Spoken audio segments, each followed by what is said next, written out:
ज्ञेयाकार और ज्ञानाकार का क्या अर्थ है, शायद पहले कई दफे बताया होगा, लेकिन फिर एक दफे स्पष्ट करता हूं। ये वास्तव में दो चीजें नहीं हैं, एक ही चीज के दो नाम हैं, दो अपेक्षाओं से। जैसे उसी महिला को मां कहते हैं बेटे की अपेक्षा, और भांजे की अपेक्षा मामी कहते हैं। महिलाएं दो नहीं हैं, ऐसे ही जे आकार दो नहीं है। ज्ञेयों की तरफ से उसे ज्ञेयाकार कहते हैं और ज्ञान की तरफ से उसे ज्ञानाकार कहते हैं। अब क्यों देखो, दर्पण का उदाहरण से समझ लो कि दर्पण में के सामने मोर खड़ा है। अब दर्पण में मोर का आकार बना। अब वो मोर का जो आकार है दर्पण में, और उसे अपन दर्पण का मोर नाम देते हैं, है ना, क्योंकि वो ये मोर तो अलग है और दर्पण में दिख रहा वो अलग है। तो वो दर्पण वाला मोर दर्पण की पर्याय है कि मोर की।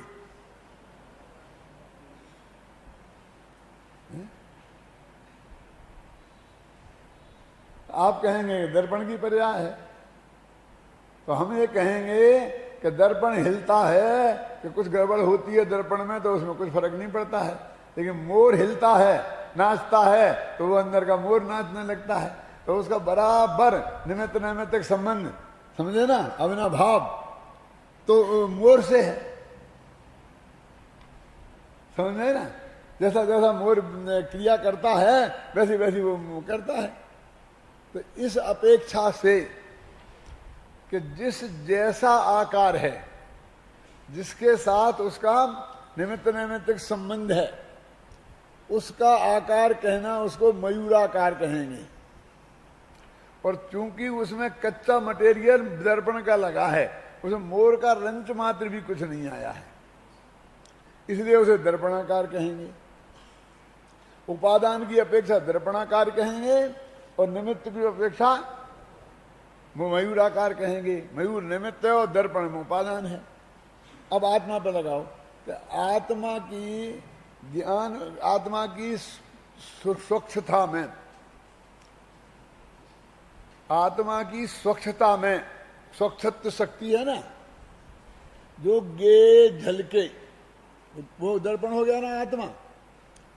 अब उसमें गेयों का जैसा आकार बनता है, जैसे दर्पण में मोर का आकार बना ना, मोर जैसा आकार बना। अब मोर का बोलते उसे मोर जैसा को, ऐसा गेयों जैसा आकार ज्ञान में बनता है। तो ज्ञान में कच्चा मटेरियल ज्ञान का लगा है, इसलिए उसी को बोलते हैं ज्ञानाकार। और उसका निमित्त नैमित्तिक संबंध, जैसे गे में परिवर्तन होता है ऐसे उसमें परिवर्तन होता है, इसलिए उसे बोलते हैं ज्ञेयाकार। इसलिए बहुत से लोग कहते हैं ना, आपको सुना होगा कि आत्मा पर को कहाँ जानता, उसने तो अपनी ज्ञान पर्याय को ही जाना, क्योंकि उसके ज्ञान पर्याय में जो गे झलका और वो ज्ञान का ही आकार था, इसलिए। और उसी को गे का आकार कहते हैं, तो गेयों को जाना। ये अंतर में ये झगड़ा है बस कर, गे आकार और ज्ञानाकार का। अब इनमें दो आकार खड़े कर लेते हैं, एक ज्ञानाकार के पक्ष में चले जाते हैं और एक गे आकार के, दो पार्टियां बन जाती हैं, वहां दो हैं ही नहीं। अब आगम में तो दोनों ही अपेक्षाएं हैं।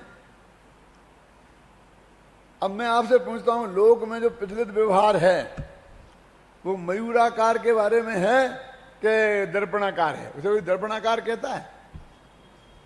दर्पणाकार कहने में सबसे बड़ी तकलीफ ये है कि उसके जो आकार बदलेंगे उन सब का एक नाम दर्पणाकार ही पड़ेगा। अब मोर हट गया और गधा आ गया,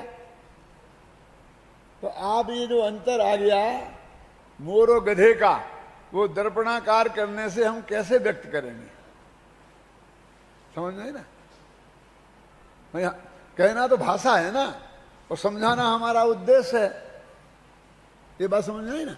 अब मान लीजिए मोर तो चला गया और गधा आ गया, तो हम मोर को भी दर्पणाकार कहेंगे और गधे को भी दर्पणाकार कहेंगे।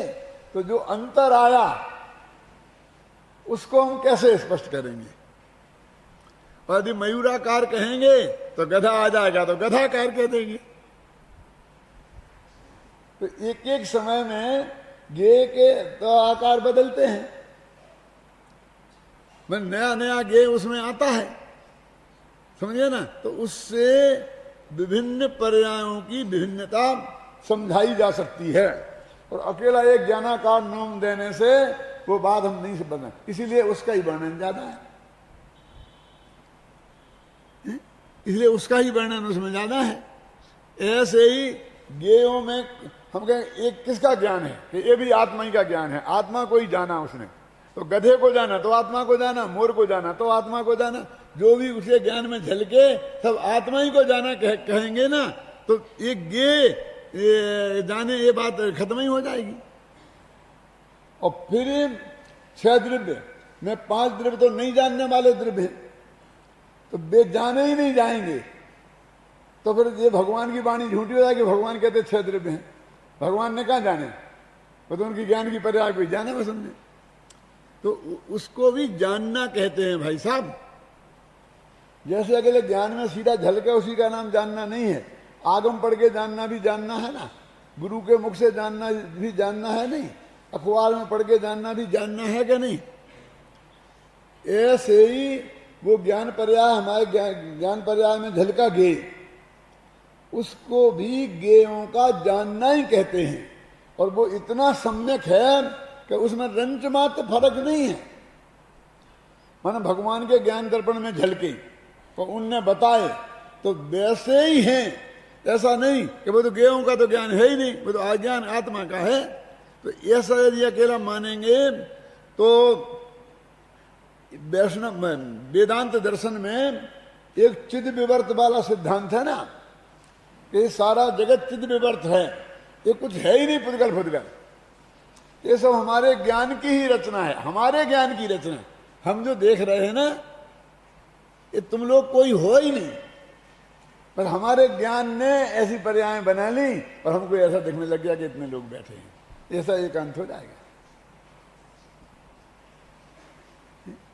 यहाँ इतने लड़के थे, इतने आदमी थे, यदि इसे ज्ञानाकार कहेंगे, हर एक को ज्ञानाकार ही कहेंगे। हमने आत्मा को ही जाना कि हॉल में कितने लोग थे, कि एक हमारा आत्मा, हमारे जानने में तो कोई आया था, तो ये संख्या नहीं बताई जा सकेगी, बोलिए। तो उसको गेयाकार कितना अधिक जिनवाणी में कहा गया होगा और हमें कहना पड़ेगा, और हम आप उस पर चौकड़ी लगा करके गेयाकार होता ही नहीं ज्ञान, हमेशा ज्ञानीकार होता है, ख्याल में आई ना, ऐसा कह करके और उसको उड़ाते हैं, तो हम कितना बड़े व्यवहार का लोप करते हैं, कल्पना की नहीं है।